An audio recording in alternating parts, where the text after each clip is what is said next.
मराठा आरक्षणाच्या मुद्द्यावर राज्यातील मराठा समाज आणि आरक्षण योद्धा मनोज जरांगे पाटील हे आक्रमक दिसून आले। या लोकसभा निवडणुकीत प्रत्येक मतदारसंघात मराठा समाजाच्या वतीने उमेदवार दिला जाणार आहे। यासाठी सोलापुरात मराठा समाजाचा विचार विनिमय बैठक आयोजित करण्यात आली होती। ही बैठक छत्रपती शिवाजी प्रशाला या ठिकाणी घेण्यात आली। या बैठकीमध्ये काँग्रेस पक्षाच्या माजी नगरसेविका श्रीदेवी फुलारे यांनी सोलापूर लोकसभा मतदारसंघातून निवडणूक लढवण्याची इच्छा व्यक्त केली। या बैठकीनंतर त्यांनी पत्रकारांना याबाबत माहिती दिली। नगरसेविकेच्या माध्यमातून मी शहरात अनेक विकास कामं केली आहेत, समाजाचे अनेक प्रश्न सोडवण्याचा प्रयत्न केलाय, त्यामुळे या लोकसभा निवडणुकीत मला मराठा समाजाच्या माध्यमातून उमेदवारी मिळावी अशी मागणी त्यांनी केली आहे। कारण की मनोज जरांगे पाटलांनी जे उमेदवारी जे खासदारकीसाठी त्यांची जी उमेदवारी जी त्यांनी तयार केलेली आहे की सोलापूर शहरामधनं प्रत्येक जिल्ह्यामधनं उमेदवारी थांबवण्यासाठी जे कुठल्याही समाजाचे असू दे, आपला क्रमांक जो बसतो की महाराष्ट्र जो बसायला बघतो की दलित असल्यासारखे आणि मी खरं तर चर्मकार असल्यासारखे आणि आज या ठिकाणी जे मी पण इच्छुक आहे म्हणून या ठिकाणी मराठा समाजाच्या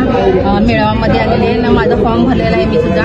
कारण की ओबीसी जे आरक्षण मराठा समाजाला आजपर्यंत सरकारने जे खोटा आश्वासन दिले की अनेक आंदोलन केले, मनोज जरांगे पाटलांनी गेले 1-1.5 वर्ष झालं त्यांचं आंदोलन चालू असलेलं, कारण की त्यांनी एक शेतकऱ्याचा मुलगा असून सनी जो खरं तर काळापासून जो काम करत आले की मनोज जरांगे पाटलांनी खरं तर त्यांना खूप मानलं पाहिजे की कारण की त्यांच्यामध्ये खरंच मराठा असल्यासारखे, कारण की त्यांनी दाखवून दिलं की आपण काय करू शकतो काय नाही, हे सरकार आपल्या हातामध्ये कसं येऊ शकतं ते जरांगे पाटलांनी दाखवून दिलेलं आहे। आणि मी जे मुद्दे घेऊन की मी आजपर्यंत गेले 10 वर्षामध्ये जे विकास कामं करत आलेले आहे, जे लोकांच्या ज्या आम्ही तळागाळापर्यंत जाऊन ज्या काही समस्या आहेत म्हणा, रस्त्याच्या म्हणा, पाण्याच्या म्हणा, अनेक जे मुद्दे आहेत ते मी लोकांपर्यंत जाणार आणि लोकांना हे सगळ्यांना माहिती आहे की फुलारे मॅडम कुठलेही काम आपण घेऊन जाऊ दे फुलारे मॅडम करू शकतात आणि मी कामं करून दिले। आणि आजपर्यंत माझ्या प्रभागामधले गेली 3-4 वर्षे कामं मी केलेली आहेत आणि त्या विकासाच्या मुद्द्यावर ते काम इलेक्शन लढू शकते, कारण की मुस्लिम समाज म्हणा, ख्रिश्चन समाज म्हणा, चर्मकार समाज म्हणा,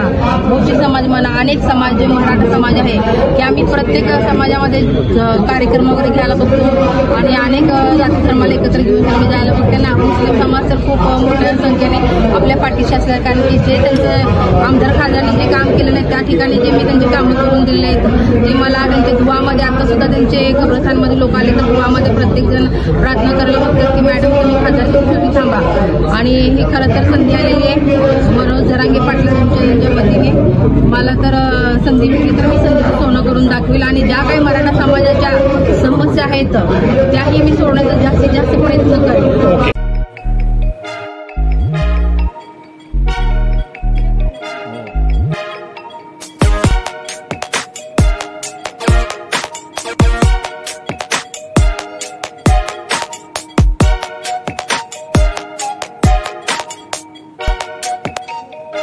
सोलापूर शहरातील सुप्रसिद्ध हॉस्पिटल म्हणजे सेंट्रल मल्टी स्पेशालिटी हॉस्पिटल मागील अनेक वर्षापासून सेवा बजावत आहे। 24 तास इमर्जन्सी सर्व्हिस, मॉडर्न टेक्नॉलॉजी, अनुभवी डॉक्टर्स तसेच अत्याधुनिक तंत्रज्ञान सुविधांनी सुसज्ज स्त्रीरोग प्रसूती विभाग, ऑर्थोपेडिक विभाग, मेडिकल विभाग आणि इतर एकमेव नाव म्हणजे सेंट्रल मल्टी स्पेशालिटी हॉस्पिटल।